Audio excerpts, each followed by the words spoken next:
to another episode of Disabling Limitations. You already know who I am, Garrison Rad. And this is Jose Colon. And we got a special guest today, Chris Banks.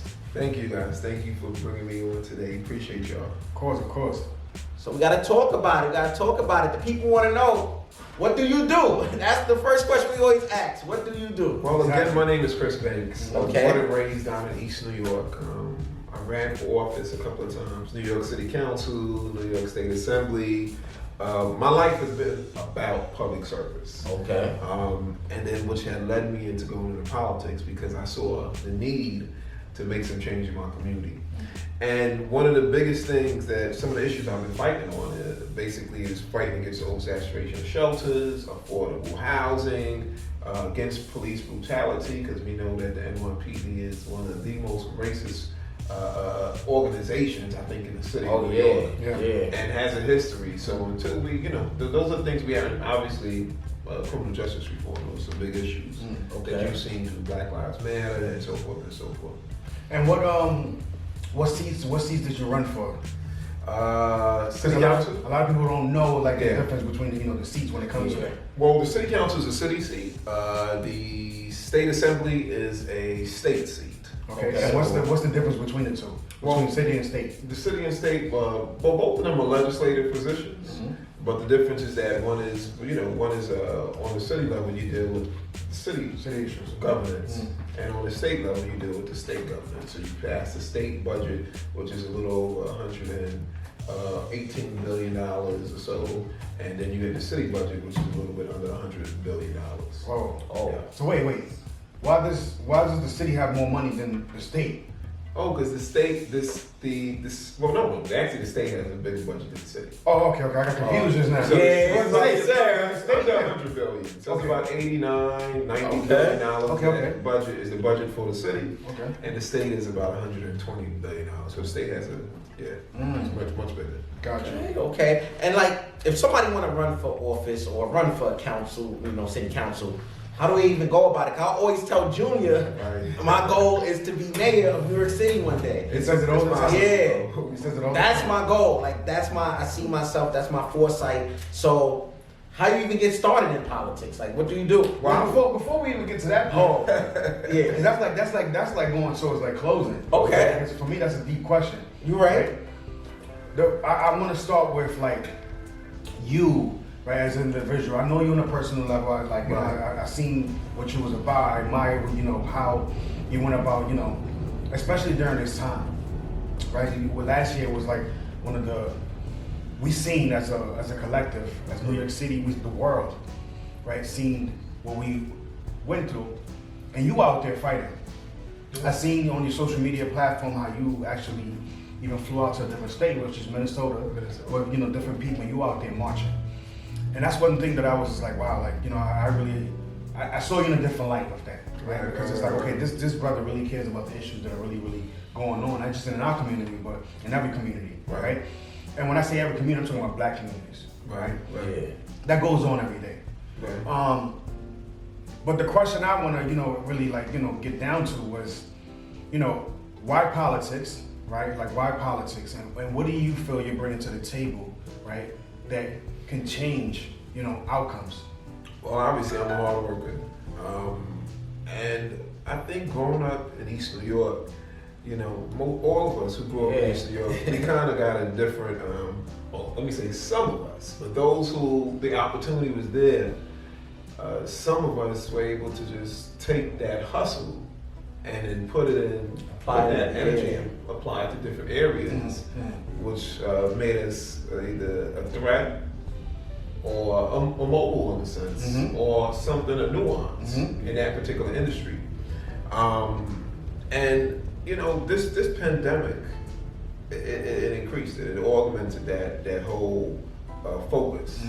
That we realized that what was going on was an attack on us. Well, there was, imagine Black folks had to deal with the pandemic and also still deal with police brutality. Yeah, seriously. And then not only that, but then the pandemic became weaponized against us because during the pandemic, the mayor gave the authority of the NYPD gave them basically the jurisdiction or the power to enforce social distancing. You remember? Yes, I remember. Yeah. I remember. And I was one of the organizers. A good friend of mine, Reverend McCall, he was one of the lead organizers.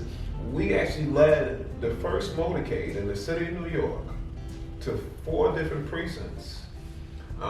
Because we were getting a lot of calls. I was getting a lot of calls in East New York that officers was beating folks up. And they were using this new game power to enforce social distancing to stop folks. To tell folks go in their house. That's 75th precinct right 75th. there. It's no joke. Notorious racist precinct on the face of the planet. And we said, hell no. That we gotta fight the pandemic and fight the MRPD. You know, in our community, we're not gonna have that. So we put pressure on the men through power of the people and galvanizing the people. Held one of the first largest motorcades, well, the only motorcade that took place in that early part. And we put pressure on the man. Maybe a day or two later, the man reversed his decision and he gave that authority. He said, well, we're going to let the CBOs, local community-based organizations, do the enforcement, and we're going to do it through awareness and not try to criminalize folks. And that was, I think, one of, I'm not a fan of Mayor de Blasio, but that was one of the brightest decisions or reversals he made. Because you can't put pressure on folks who are already dealing with psychological matters from the pandemic and the whole host of issues that we've been dealing with prior to the pandemic. So, I mean, we've been talking a lot about this whole, brutality that is going on, with, different, and not just in our community, but all over the world, right? So, the fact that, what a lot of people don't understand is that when it comes to representation, who represents us, they don't even know who a lot of people in the community either don't, especially when it comes to young people, don't know who's representing us, right? Who's taking care of our community, right? And the fact that now things are shifting, where people are now paying attention to politics, right? Not just because of Trump, but because of everything that's going on around us, right? People, black men being shot, and you see young, I seen kids out there marching, right? Yeah. So the awareness is now getting to the point where, we're paying attention to what's really going on around us, right? But you, right? You as a individual, you as a public servant, because that's what you are, right? I see you as a person who's really there for the public, who's there for the community, right? What are you doing, right? I want to speak about your issues, right? Let's talk about the East New York community issues, the concerns, right? And what are you doing, right, to really step up and really take care and tackle these issues?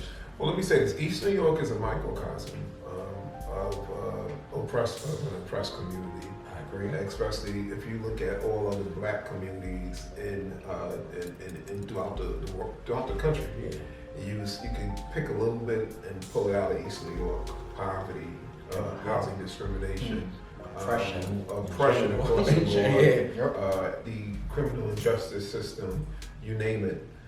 So we have to now kind of turn that around.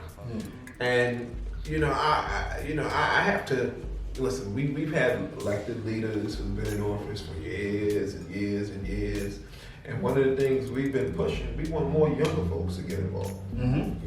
Take the mantle, because they're not giving it up. So now you gotta kind of snatch it from them. Wish it wasn't that way. It seems like, the older guard in the political arena wants to hold on to power until they die. And they're not with it. They just don't have the energy anymore. And we have to educate young folks now. The power to vote is important. That's true. I mean, we saw that Joseph Biden wouldn't be president had it not been for the black community or the black vote. Exactly. Yeah, he needed that. Right. He needed that. Yeah. So now, we were able to see the power of the vote and how it was really put out in the atmosphere heavily, where we saw black communities put a white president in office, and he had to say it. He said it on multiple occasions. I'm in it because the black people are in. So on the local level, now we those folks who are in their community working and trying to figure out what direction or what do we focus on, I think we just have to kind of encourage folks, get involved, speak truth to power. And then I think the issues that are there, so many issues that exist, we can jump on those issues. And I can go through a list and listen what the issues are, but we just gotta get to work. Yeah, we gotta get to work. I like that. I like Me and G, we talk a lot about like so many issues, right? And we really talk about like just like frontline issues, and we have these like strong conversations, and sometimes it'd be like, well, like it'd be so deep that sometimes I even go home with it, right? But for me, like I'm gonna go ahead and say it, and I hope I don't offend anyone, on this platform or any, because I don't mention names, I don't talk down on people. That's something that I told myself, moving forward as a man, as an adult, that I won't do. Right. Yeah. But what I will talk about is concerns and issues, and that's what I'm really like about. And if something is affecting me or affecting people that I'm around that I really care about, I'm gonna talk about it. So for me, right, and it's gonna get back to you, right? Okay. We all seen in East New York in the community, right? I started really like paying attention to like politics and really like started being aware of like what was going on in my community. So when I turned about 25 years old is when I really like, the whole woke thing. People say, oh, he's woke, right? I really woke up to really see what was really going on. And I started like, one day you out there marching, my mom's was with you, right? And my mom's wanted me to come along and everything, but I was just so upset, so frustrated because we're dealing with this for so long, and I felt like nothing was being done. And this is why young people have this thing of us where we feel like, why vote when these politicians ain't gonna do shit, right? And I'm sorry if I'm using the word shit, but this is the truth, right? So for me, I'm still young, I'm still considered young. I speak for the young people because we know these things, and we feel that like, like y'all not doing anything, so who cares? We're gonna keep doing the same thing. And this is why we have the mindset that we have in East New York and Brownsville in these communities, is because we feel like no one cares for us. That's true. Now let's talk about it, right? We seen where the money was going, and if you couldn't see it, what I saw it, right? I'll talk about this. Parks. Right. They put brand new basketball courts. They fixed up. I don't know how much the budget was, how much they spent on it, but they fixed up the whole parks, Linden Gersh Park. Right. They fixed it up, and I don't know how much for that, but I researched it. It was in the $1 million bracket, right? Where 2.something million. Yes, right. They got the new football field, everything. The football field, everything, right? Then I seen affordable housing, right, being developed in the East New York community. And I started questioning things. It's like me thinking outside the box, and I started really saying to myself, okay, like, all right, if this is where the money going, all right, cool. How is that affecting people? Because I felt that the only thing that was happening is that you're keeping them in the same bubble. They are. And the reason I say that is because you put in parks, you're spending so much money on infrastructure on parks, right? And you want these kids to go to the park, and you're gonna spend so much time playing basketball, playing football out there, right? And giving them pipe dreams, right? Dreams are like a small percentage of people making it, right? People making it, and you're not investing these dollars in these libraries. Why the library still looks the same on Elias Avenue? It does. It does. And what on Sutter Avenue by me looks the same. What? Cypress, Right? No, that's what I live in that. The one by Sports Stereo. It's still the same. And I really started to like really crack down on these things, and I started really like really talking about these things, and that's why. It woke me up to like, I'm going to go to schools, I'm going to learn about politics, I'm going to learn about the law, because I felt like, I have a concern, and I really care about, my community, and I feel like, this is why I became an entrepreneur, because it's really talk about like, let's take our dollars, right? Let's come together, which me and G already started doing, right? And how do we invest in people? Right? Sometimes when I say invest, you don't need to give them $1 to invest in them. You can invest in their brain, their mindset, right? And I agree. And I felt that like, where is the money being thrown at, right? When these budgets, where is it being used when it comes to like there's so many mental health issues in East New York. People are going through it. People are suffering from mental health issues. Women, right? You see so many shelters, and my mom's lived right across the street from one, and I felt some type of way about that. And that's a good way to segue into a cancer that has affected East New York for quite some time. Yeah. Which is the oversaturation of shelters in the neighborhood, and that's something under the current political leadership they've allowed to continue to grow.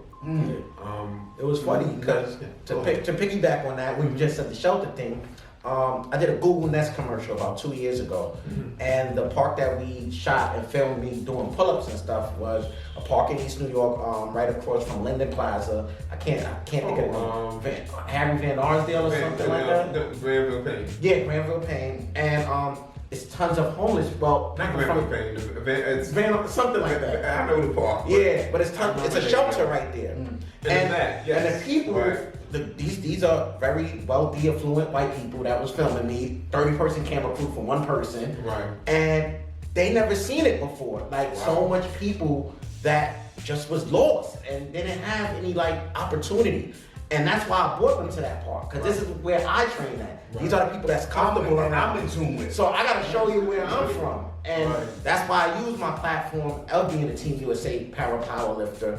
So that way when I'm on the world stage and get these interviews, I tell them where I come from each and every time. And they get shocked, like, oh, you was able to survive that epidemic? Because it's an epidemic for the black man to survive in East New York. And that's why I felt some type of way, because it's like, yo, like, I just got so frustrated. My mom's just like, Junior, calm down. Because my mom knows that, like, I get so hyped and I just want to go out there and do something. Because it's like, I really felt, so like, just fed up. Right? There's so many debt going on. There's so many, like, this is why we can't get up from up under, because there's so many issues that we're not talking about. And then these politicians know these things, right? And I'm talking about the local politicians. And I'm going to mention them, right? Yeah. I have no problem with them. I'm not going to sit there and talk bad on them, but I believe with Charles Barron or the Barrons, his wife, they didn't do nothing. Nothing for me. Nothing for me. And I can say that because at the end of the day, right? You put affordable houses and you invested in the parks, cool. Okay, great. But how's that benefiting me? What about the schools? What about the schools? What about these cops that come from Long Island and they trying to police us where they don't even know our culture? I would respect it. I'm gonna tell you something. This I would respect them even more if they would have said, you know what? Okay, we're gonna invest in these parks. But we're gonna create some type of, every summer there's gonna be a program where they're gonna talk about mental health issues, exercises, and it's free. Right? In the park, where people can come, they can talk, they can stretch, they can, jumping jacks, just to get their, their body, and their minds right. If they were investing in that, I would say, okay, you know what? This park was worth it. It's worth it. But what you have? More gun violence.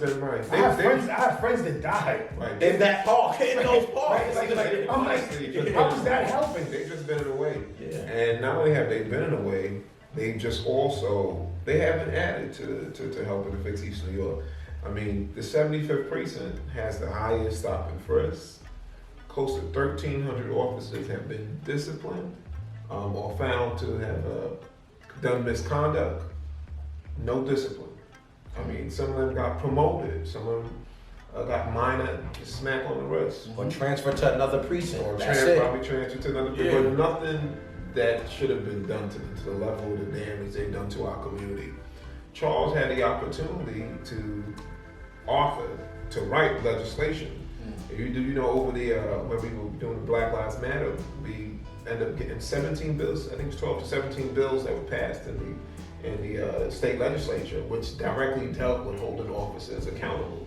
Like they couldn't. One of the bills basically established where officers can't turn off their cameras. Because before they could turn off their cameras. Yeah. But now if they turn off their camera, they can be there'll be some type of accountability as reprimandment or some such. He had the opportunity to draft legislation. He did nothing. He criticized what was being written by other folks, but he never came with it. So they just been in the way. The shelter issue. Under them, we've got more shelters. They were supposed to draft legislation to deal with the issue. They didn't draft any legislation. It's just been a constant. It's been the leadership they provided has really been the leadership of do nothing. But I think there's an opportunity because listen, I think people are understanding, and the more we use technology, because they're way behind on the technology. They don't even post on Facebook or social media.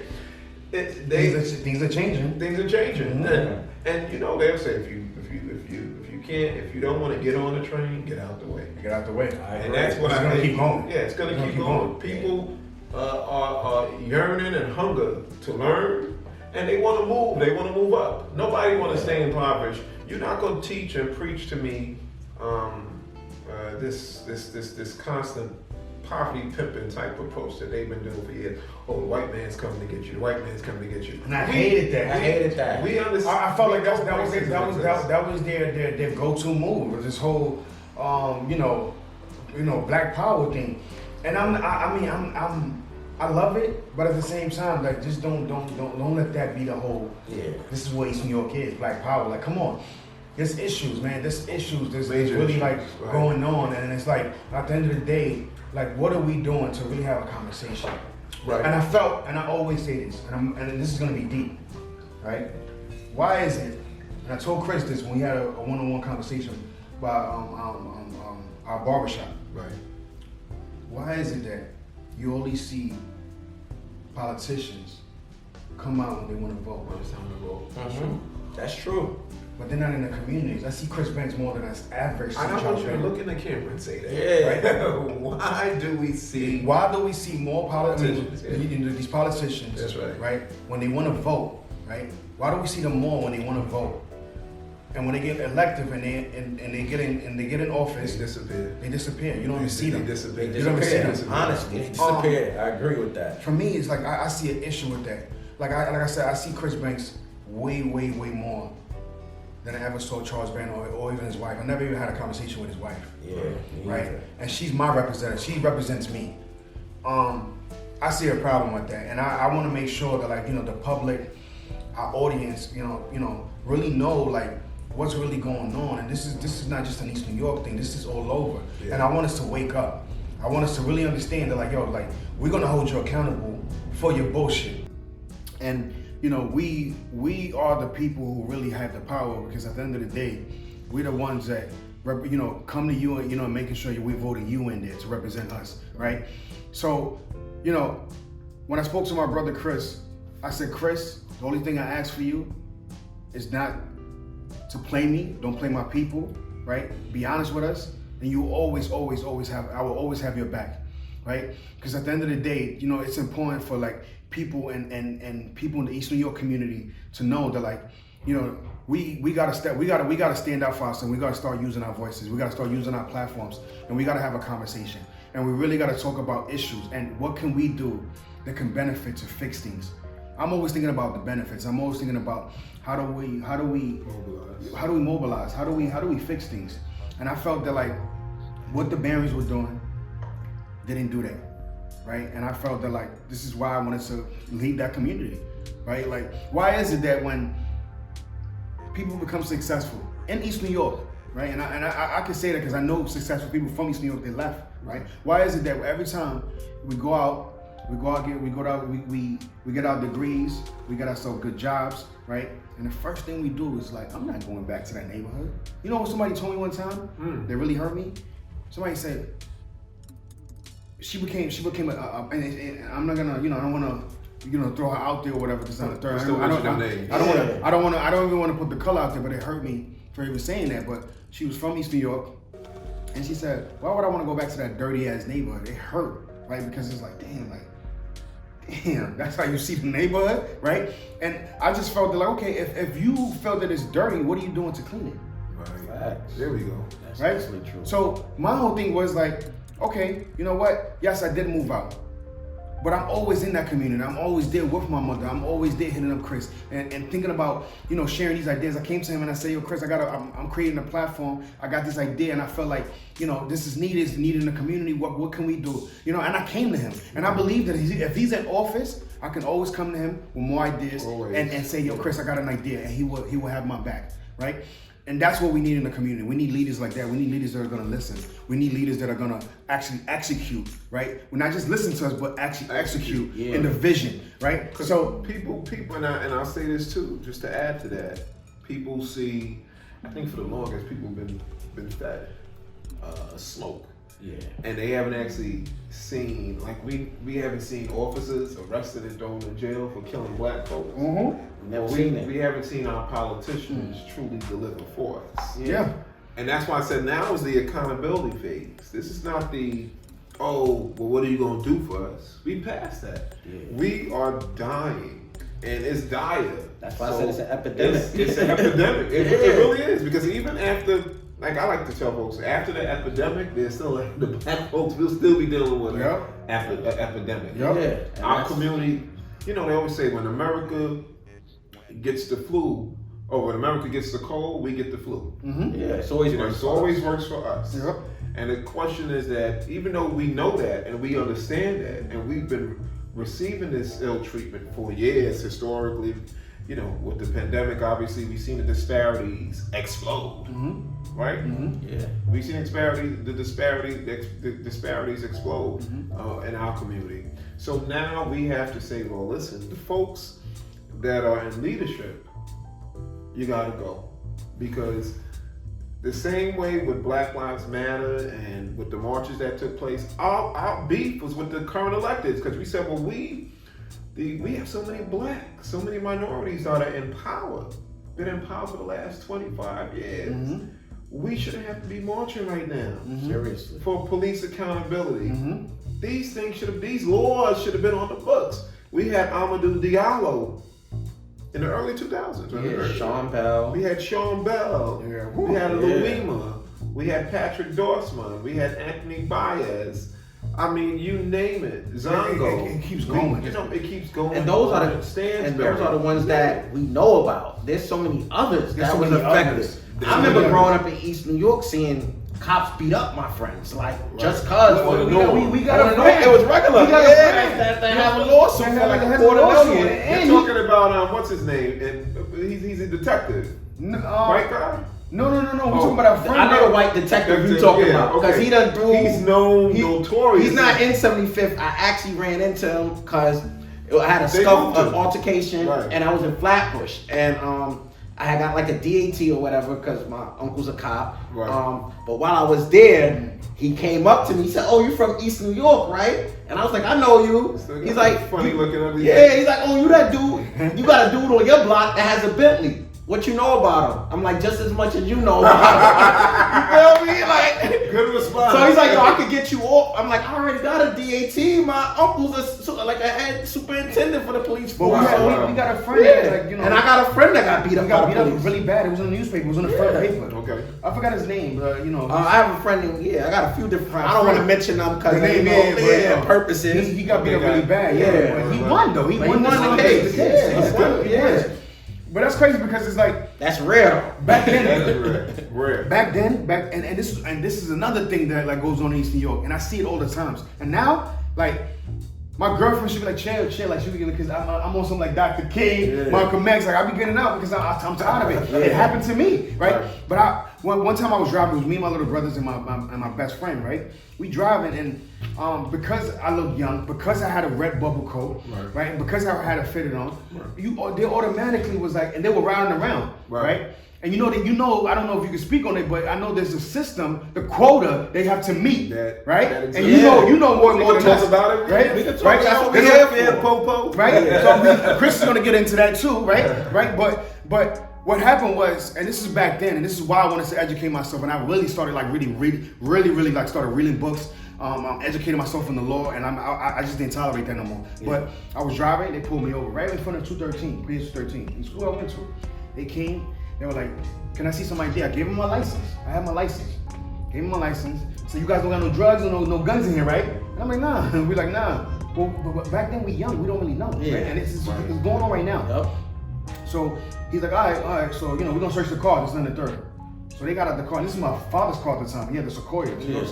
We got out the car. They searched the whole car. Boom, boom, boom. They go on the back. They didn't even have a warrant for that. They went in the back of the car. Right. So you violated my rights. You violated me as a human being, and I didn't even know because I didn't know my rights.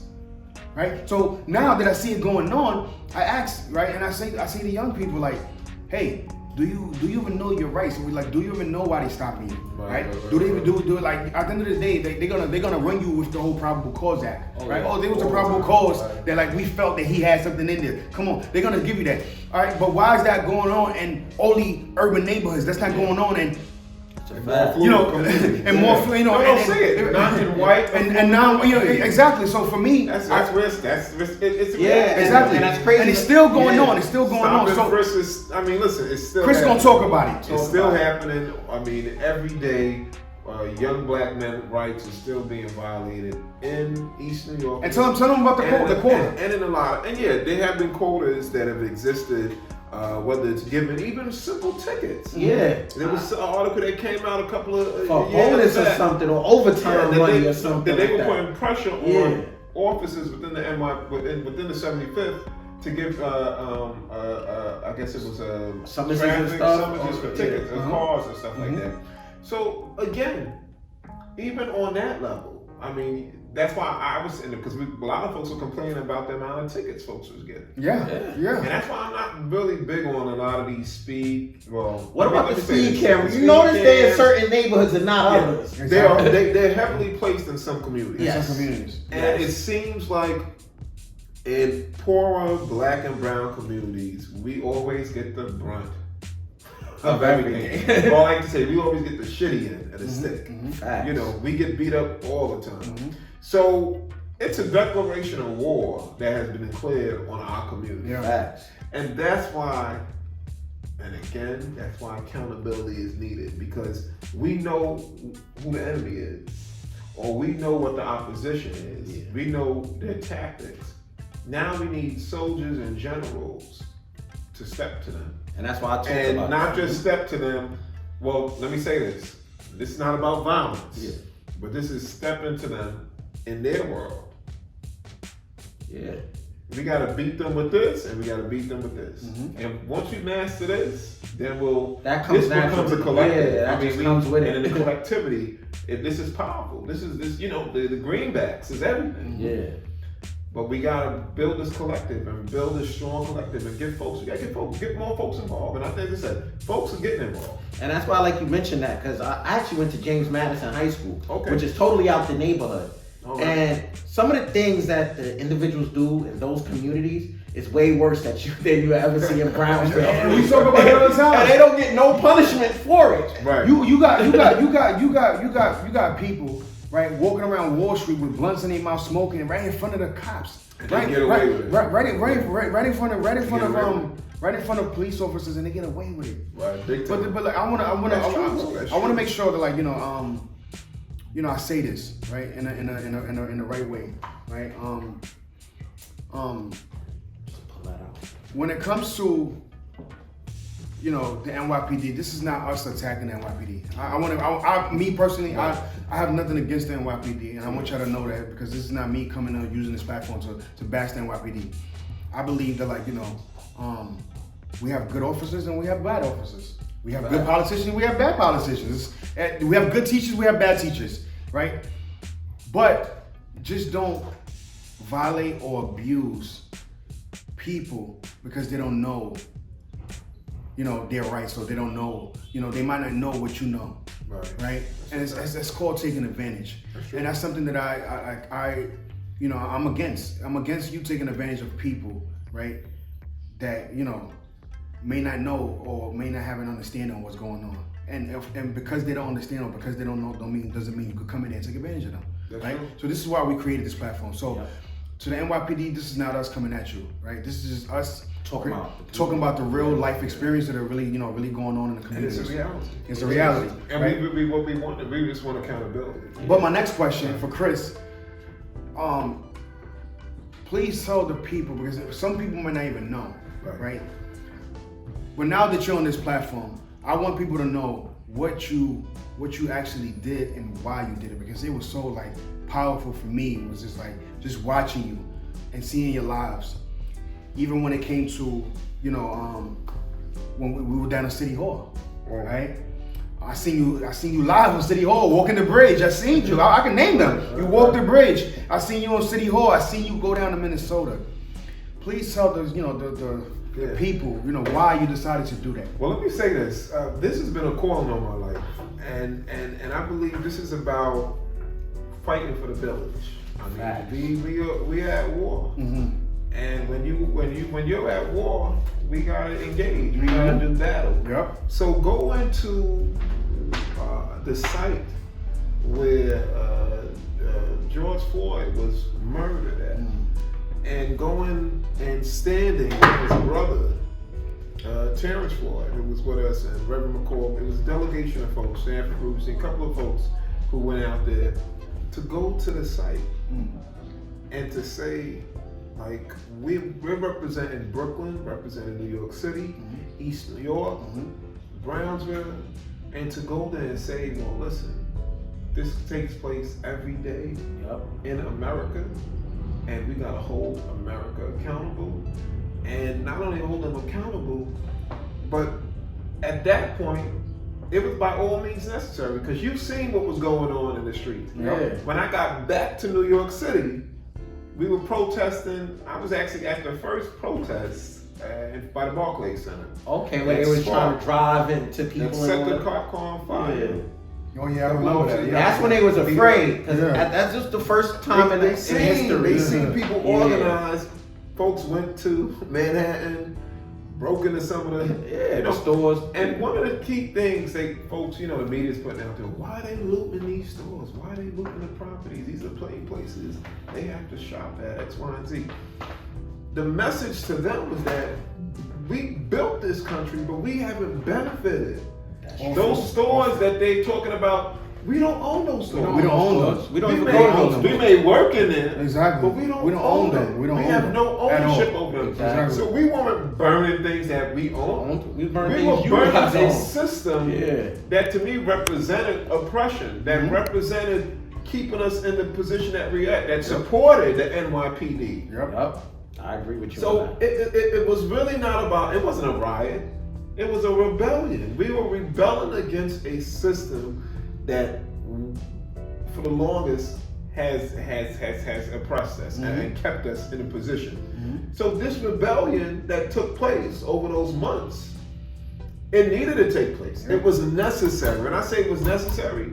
So being a part of that movement, being a part of that rebellion, and holding the NYPD accountable, holding electeds accountable was necessary. And I was glad that I was able to be part of history on that. I would never forget that. Actually, after one of the nights staying out there, well, the night that we stayed out there, me and Kevin McCall, a good friend of mine, we actually then went and protested in Minnesota. We went out to a protest in Minnesota. Yeah, I seen that too. And it was, let me say this, guys, you're talking about, you see an officer, the representation of racism. I mean, they had these big nightsticks, nothing what they have in New York City. We talking about the poles were like that long, and they were like probably thick as the bottom of this cup, bro. It's like a bat. And we were like, also, I mean, it was, and we were out there. We got tear gas thrown at us. We were blocking this major highway in Minneapolis. Because, that was kind of like I hate to say, that was the epicenter of the protests. Because George Floyd had died a couple of blocks over. So we had, it was just amazing to be out there and to be with folks that was just saying enough is enough. Like the whole world felt it. We don't care. The whole world. We don't care who comes up against us. Cops, whatever. We gonna be out there. We gonna sit in. We gonna knock them, whatever. And that's what happened. And we tore this country up to let them know. We built it. And we're taking this shit. And I think it was the first time where white people was embarrassed at what they was doing. It was the first time it was highlighted that they had a sense of urgency. Because actually, I led a protest on the Upper East Side. Okay. And what was so ironic about it is because I'm from Brownsville, Brooklyn, East New York. And when I led the protest, I had to let them know, like, this occurs every single day. I used to get stopped every day trying to go to Madison High School from leaving my community. But I wouldn't get stopped in Madison, the Midwood area. I get stopped in East New York and Brownsville. Before I get to the 7 bus or the B7 bus, I'm getting stopped. So I told them that it's real. And it's like one wrong thing, one wrong word that you say or can cost you your life. Your life, exactly. And it's real out there. Can you? I told my mother this, and it's so sad that and to this day I still felt this way. I don't know about you guys, but we all three of us drive. I don't feel safe driving in certain neighborhoods. I don't. Yeah. And that's not even towards my people. Right. I'm more comfortable towards my people. Like somebody was telling me, like they had got mad at Mark Cuban for saying that, like, if he sees 3 black men walking towards him, he will move across the street, right? Like he automatically will move across the street. And they got mad at him for saying something like that. I understood it, right? Okay, cool. I'm more comfortable towards my kind because at the end of the day, they know me, I see them, and we look at each other, eye to eye. What's up, right? We look at each other, but it's that respect. It's that this is my brother. I see you, brother. There's right? and commonality. Yeah, exactly. But when I see a police officer ride by, like I'm going this way, he coming this way. Yeah. I'm looking in his eyes just to make sure he ain't making a Yui. Because he's about to make that Yui. Oh, I see a black man, right? And let me go get him just to see. That's what I'm afraid of. And I'm sorry that I'm saying that, but you have every right. And like I always tell folks, don't get it confused. Don't get the crime that exists in our community, don't get it confused or try to make it seem like, well, we need NYPD or we need their brutality on us to stop our crime or stop the activities or the lawlessness. Because lawlessness takes place in every part of this country. Yep. There are white affluent communities. Yep. You're seeing in Lily White, Maine, and Lily White, New Hampshire with the opioid crisis. Those are suburban neighborhoods where they can't deal with the drug issue. But why crack why people was getting arrested for crack in our neighborhoods? Right. But going back to the Lily White neighborhoods, that's called the disease for them using heroin. Right. They made it a mental health issue. A mental health issue. With us. It's like, there's people that's still in jail right now. Right. For low level, crack. Yeah. Right. Cocaine. That's a mental health issue. And it's something we didn't even have, it was forced upon us. We were compelled to use it. Yeah. But the reality is that there's crime throughout the entire, United States. And, we are fighting against a system that has put out the narrative that, well, when we start talking about police brutality or police oppression on black folks, they start talking about, y'all got high crime in y'all neighborhood, y'all got so many guns in your street, X, Y, and Z. I wonder how they got there. Right, how they get there. That's another thing. And you recently had, I seen, like, I don't know if it's like a year or two, 2 years before, prior to this, but I seen you was arrested. Yes, correct. You was arrested by, I think, a captain. I seen that white. I don't know if he was a lieutenant or whatever he was, but I actually knew that lieutenant too. I seen him before. Like, I don't know him personally, but I seen him a couple of times. You were arrested because there was an opioid situation going on, and you were out there marching. We were protesting against the what was it? The K2. The K2. K2. And Myrtle Avenue is a cesspool. You go by Myrtle and what is it? So we knew the stores, these Arab stores. That was selling it on the low or whatever they were doing or whatever, but they were selling it and they've been identified. And we said, well, not in our community because you're selling it to our folks. So we destroying our community. We protested and we sent. And why did the officer arrest you? Well, because the movement, this was an act of civil disobedience. We said we were going to do some civil disobedience that day, and civil disobedience is, to me, it's anybody's greatest form of your greatest form of resistance to the system, or even resistance to anything that's an attack on our community. So civil disobedience, I do walk a lot in the spirit of Dr. King, and I do walk a lot in the spirit of Malcolm X. When it comes to, so I'm back and forth because I do believe in civil disobedience as the means to achieve justice and the mean to achieve social consciousness and to raise the temperature, right? Because people pay attention. Government pays attention when they see folks getting arrested or there's mass arrests of folks, because the reality is that they should pay attention. Why are these folks putting their freedom on the line? That's true. Yeah. For the sake of, and it's just also a declaration that we don't care. We willing to spend time locked up wherever to prove a point, and we'll get out very soon because there were different groups that had lawyers. All these things were, we listen. It was a movement. Yeah, it's organized. It was organized. I mean, this is like when we protested when we did Occupy City Hall. Exactly, I remember that too. I stayed out there a couple of days, and I was back and forth. But we made the argument there that defund the police And let me say this, because it has been misconstrued that defund the police meant That was a big pull all the money topic. away. A big topic. No, we're talking about redistribute the funds that goes into overtime, all these other things that are unnecessary, and put them into community-based organizations. Deal with the social ills that are affecting our community. Because I don't believe someone should be arrested because they don't have a Metro card. And it's not a train style. That's criminalization of poverty. Poverty. You know, you can't criminalize someone because they're poor when you created the poverty. Exactly. He has no job. What you want to do? What do you want to do? You know? Or want her to do? Exactly. You know, and that's what they do. They have criminalized our what they call the disabilities, the oppression they imposed on us. They have used it then to say, well, you're responsible for it. Yeah. So we said no. Because that's funny. Give us that money, put it into our community, let us determine where it should go and what are the ills that we need to fix. Now, And did they give you that? well, the mayor did, the budget had X amount of $1 billion that was taken away from the NYPD. At the same time, it was still trickery because they didn't really defund. What he just did is move money around and made it seem like he was defunding the police. Yeah. But it wasn't a true, really defunding of the police and then redistributing that money back into the community. It wasn't. It was him just playing politics. Playing politics. And that's the reason why he needs to go. We can't wait for him to get out. Exactly.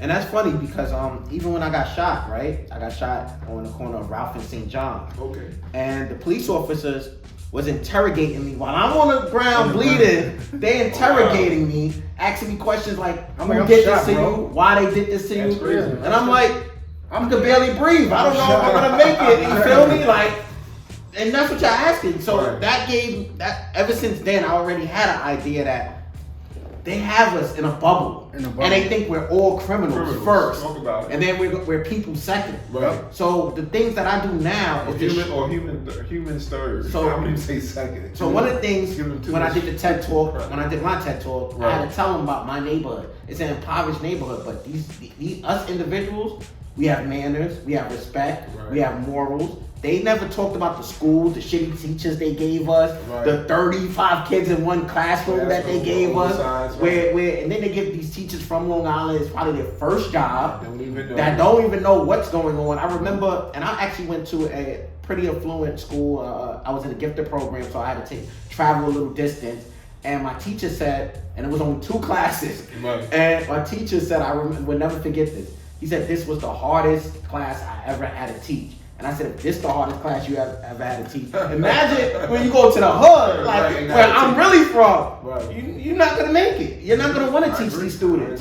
And like, I always remember what Nas said. Nas said, his father told him he didn't have to go to school anymore once he hit 15 because he's not learning anything in school. They're not teaching you anything. When you could go after your craft and your passion and inspire someone else to learn, you can educate them through your passion. So once that resonated with me because once, I made Team USA and powerlifting, I'm like, I want to be Muhammad Ali. I don't want to be Michael Jordan. I want to be Muhammad Ali because I want to have a social impact on individuals with disabilities, on people from my community. Because now people from my community always telling me, yo, Garrison, I think you can make it. I think you can run for mayor. I think you can win. Bro. I think you can win. I'll be the first to support you. One of the first to come out. So ever since then, I said, I'm going to position myself where I'm going to win. To make a change. Yeah, so I'm going to win a Nobel Peace Prize. And then after I get that Nobel Peace Prize, I'm going to come back to my community and be the mayor of New York City. And I'm going to change things around. Take control. Yeah. That's what Alan Clay talk about. We got to grab what we want. Exactly. And, and then I think that's key. So to hear you say that is inspiring too. Yeah. That you want to take control and you see something wrong. Not only that, but one of the things I think people don't realize, we got to meet people where they're at. And I hate to say it, this capitalistic system doesn't meet folks where we're at. I know people have profited in it, and I believe in competition, but this capitalistic system has only led to the continued disengagement and depression of the black community. And you just see it when you have the federal government or state government or city government the 90% of the money is going towards helping the 10%, Mm-hmm. creating ways to give them tax loopholes. You know, so there has to be a redistribution of wealth. And so that's when they crazy. talk about millionaire taxes, they talking about these, to me, progressive taxes that will put monies back into people's pockets, and not only just put money in their pocket, but create opportunities for them. Mm-hmm. Reinvest in their community. You know, we've been getting in front of everything. Yeah, even so if now you there needs to be an investment back. And the system is so terrible because even like, now I'm gonna speak from like, you know, this disability awareness aspect. There's not too many accessible stations in East New York and Brownsville. So how you want these people to go to work? So with me, one of my main goals was to bring awareness to that. And that's when the mayor's office started, and the commissioner was like, maybe you shouldn't say these things and stuff like that. Approaching me like that, right at Gracie Mansion for the, there was like some mayor's award for people with disabilities and stuff like And that. they told you shouldn't say that? Yeah, and I said, you know what? That's a good thing because now y'all know my You words paid is attention, affecting y'all. right. Yeah, so I'm gonna say more. And I remember that this lady said, you know, the commissioner didn't like what you said in your TED talk about how certain people with disabilities is getting jobs. Right. And I'm saying, and I said, it's the fact. There's so many people that's living with a disability from impoverished neighborhoods that don't even know who the commissioner is. And there's a reason why he doesn't come to these neighborhoods. He lives in Westchester. He never comes to Brownsville. He never comes to East New York. And I know him personally. I know he doesn't come there. So he always try to like silence me in some way, but it's impossible now because the power of social media. Media, right. So I just blew past him, but then like opportunities came, like for instance, when I did another Google commercial, they had the elevator in East New York right there on Junior, the the C connection train, yeah, where the elevator, Oh, there's you an mean by elevator Euclid? exit. Yeah, by Euclid station, right? The only one has it. And that station is disgusting usually, Tell me about it. but for the Google commercial, they had to clean it up because he ordered them to clean it up because he didn't want that image of how the train station. Yeah, elevator. And the funny thing is, That's crazy. he didn't like. Apparently, he doesn't like me. He finds me as like an adversary in some way. Okay. But when he wouldn't tell Google that because Google's bigger than him.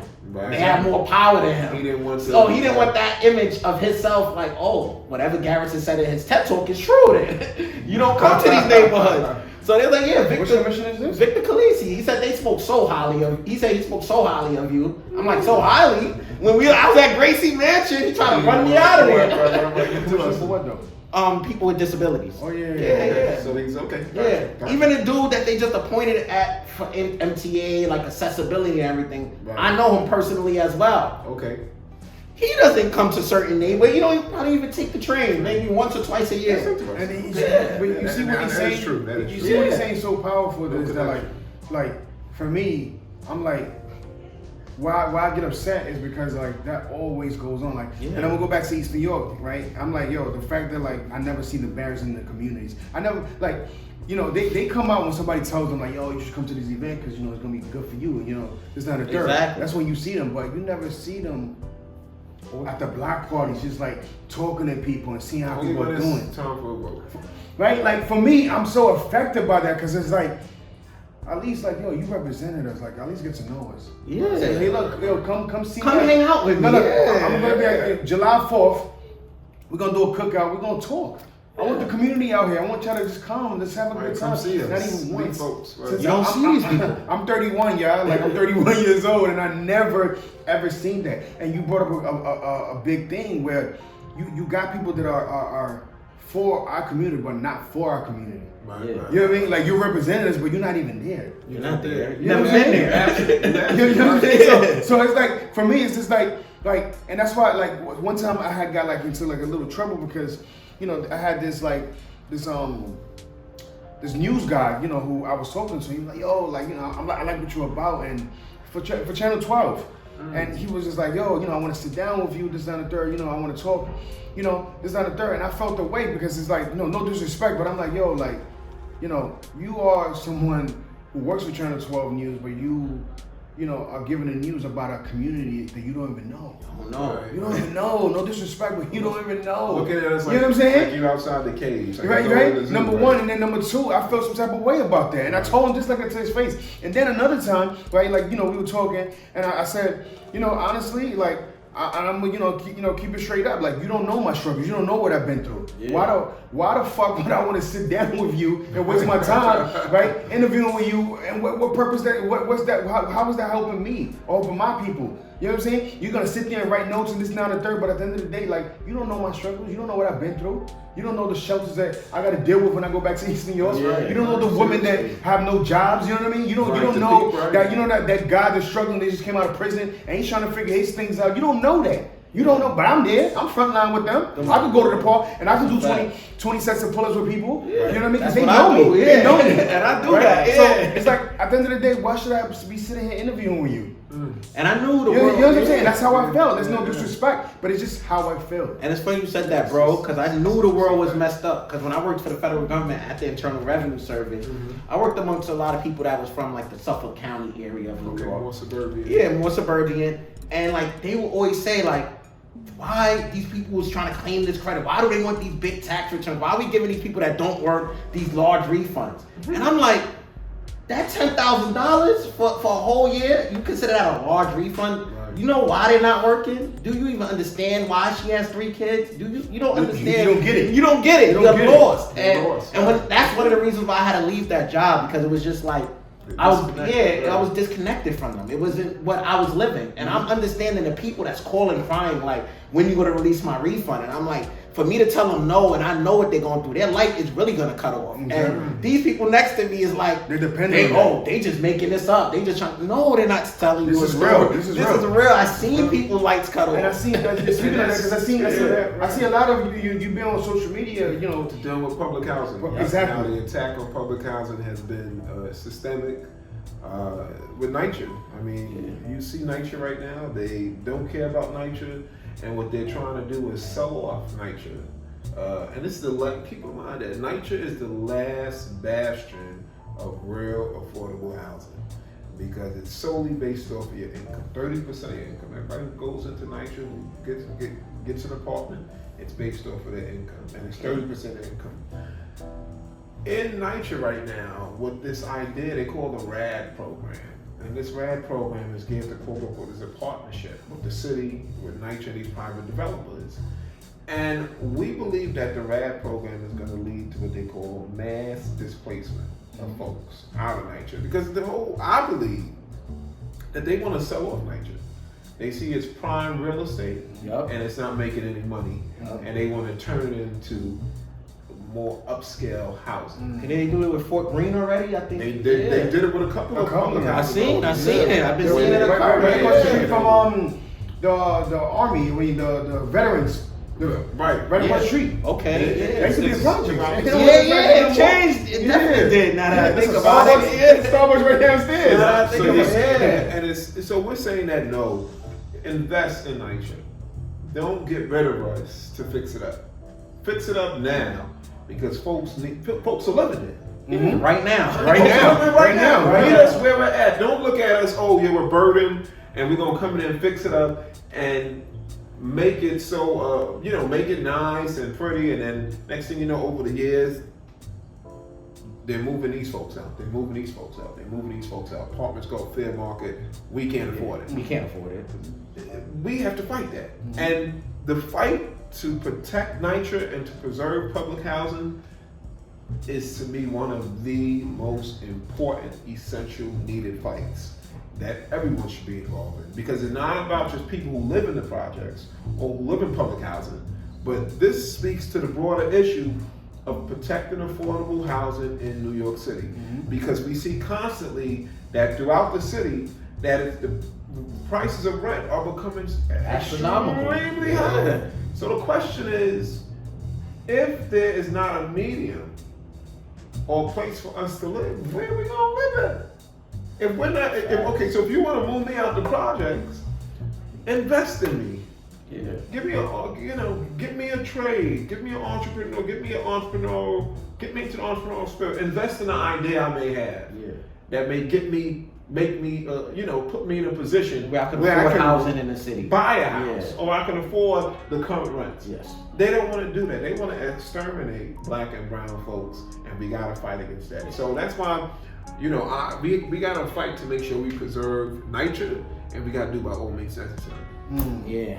So I'm in on that fight with you, bro. Yeah, I'm definitely in with you. Me too. Yeah. We are in it. Trust me, too. We are in it. So now that we're about to close up and everything, I want y'all to know that who this brother was and the reason why we brought him here, because it's like what he represents, the community he represents, and the things that he is doing are really like impactful, and it's benefiting us, and we need to know how to get in contact and come together and spread awareness and really talk about how can we really fix the East New York and Brownsville community, right? So what I want to say moving forward, right? What first and foremost, what district you're representing? Well, actually, I'm gonna actually be running for the New York State Assembly. Oh snap! Okay. Right, where he sold that? Hold on. Oh wait. Say that again. Assembly district, which Okay. represents East New York, mainly all of East New York, a small portion of Brownsville, a small portion of Canarsie, and a small portion of what they call Remsen Village, which is on a little bit outside East New York, going to the Canarsie side. It's an apportionment number. I'll be representing close to 130, 120 some thousand folks. And first and foremost, I'm going to be fighting for our community and just, putting that voice, lending that hand to the fight, and bringing back resources and just changing the dynamics of how East New York is looked at and how our community is looked at. Because I always say, everybody who gets on the battlefield, their main goal is to help change that narrative that East New York is a crime-filled place, changing that narrative, take a chapter and spin it around and let them know that East New York is not barren, that we have people that live there, people that work there, people that are educated, and that we have something to give, something to add to society. And that's what this fight is about, and that's what we're going to reclaim. Well, look, I want to say this, right? You got my vote. You got mine too. You got my Appreciate y'all vote. guys. You already know, and I can bring some people out. You got my A vote. lot of followers, and whatever I tell them to do, they do. This is very important. But I want people to know before we go, right? Especially young people, right? And I when I say young people, I'm talking about kids that are in college or kids that are on their way to college, right? People that can vote, right? Your voice matters. Yes. And especially in the local level, right? Talk Don't about it, yes. ever feel that I don't matter. You do matter. Number one. Number two, right? It's important for us to even know who represented us, right? Because at the end of the day, right, there are issues, there are concerns, and we need to be aware of it, right? Number three, we need to know, right, how it's gonna benefit us. That's right. Us. You understand what I'm saying? So I want you guys to know, right? Especially young people, man. Young people. There's always older people or seniors, who are really coming out to vote. But young people, man, we're young. We got a young brother. Appreciate you, guys. We really need to step up. We need to step up, and we need to go out there. We need to vote, and we need to use our voices. Right? We need to elect the right people, right? We need to elect the right people and hold them accountable. Yep. Hold them accountable. And I want to, before we go, Chris, if you do get elected, could we hold you accountable for your actions? Yeah, 100%. I'm all about accountability, and my run for office is about holding the current system accountable. I think I've demonstrated that throughout my entire public service, and it's just so grassroots, it's so real. I mean, just being in East New York, walking around the community, I'm extremely grassroots. When I say I'm barbershop, Me too, man. I'm street corner grassroots. Yeah. I mean, I'm educated, but trust me, my tentacles are deep in East New York. Yeah. I'm connected to a lot of folks, And that's where you feel comfortable. of all different lifestyles, and that's what it's about. It is. You got to meet folks where they're at. You can't turn your back on folks because you build folks up. Yeah. And and listen, everybody got something to add.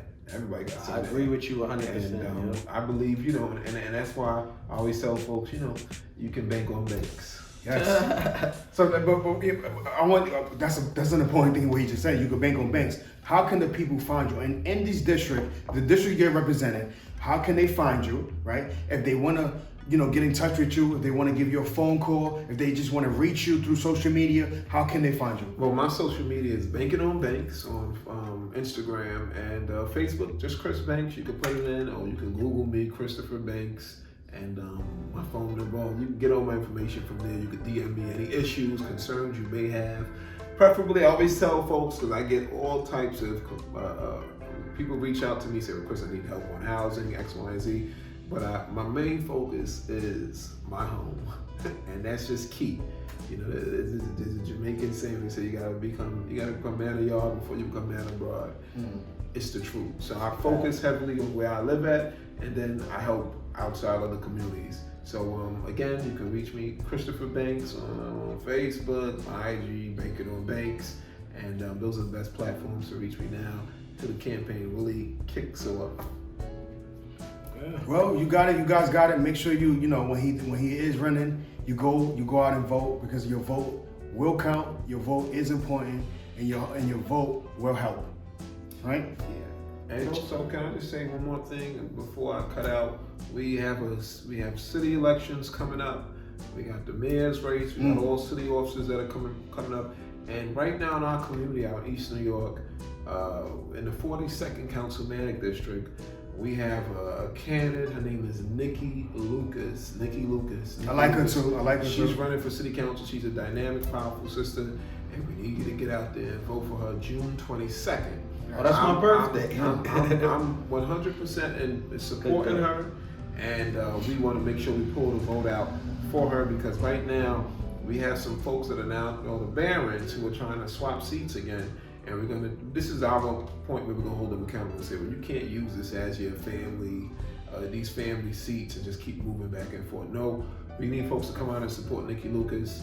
And you can also, Nikki Lucas is on Facebook, Instagram, just type in her name, Nikki Lucas, for City Council. And the election is June 22nd. And I want you to come on out and vote Nikki Lucas. Vote for change for East New York, taking our community in a different direction that's needed and that's required. Thank you guys, and God bless. Stay tuned. Stay tuned.